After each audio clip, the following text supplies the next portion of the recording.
வெள்ளிக்கிழமை வந்து பால் குடம் எடுக்கிறாங்கன்னு சாமி கும்பிட வந்தோம். கோயில் பக்கத்துலேயே வந்து ஒரு குளம் செம்ம அழகா இருந்தது.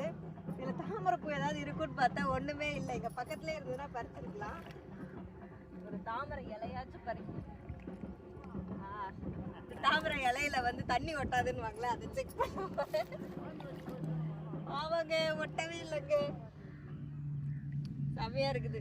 சின்ன பிள்ளைத்தனமா தான் இருக்கு. பட் இந்த மாதிரி சின்ன விஷயங்கள்லாம் செய்யும் போது ஒரு ஹாப்பினஸ் வந்து இருக்கும். இதே மாதிரியே குட்டி குட்டியாவும் இருக்குங்க. பார்த்தீங்கன்னா குட்டி குட்டி இலை, அதுல ஒரு பூ. ஸோ இதுவும் அழகா இருக்கு.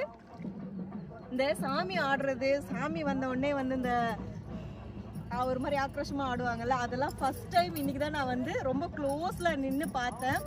ரொம்ப ஒரு மாதிரி இருந்துச்சு. நான் வந்து டிவியில அதுக்கப்புறம் ரீல்ஸ்லலாம் பார்க்கும்போது இதெல்லாம் உண்மையா பொய்யா அப்படிங்கிற மாதிரி இருக்கும்.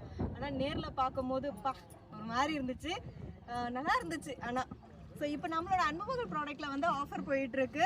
Free shipping. அது மட்டும் இல்லாமல் 500 ருபீஸ்க்கு மேலே வாங்குறவங்களுக்கு கிஃப்ட்டும், 1000 ருபீஸ் மேலே வாங்குறவங்களுக்கு கிஃப்ட்டும் இருக்கு.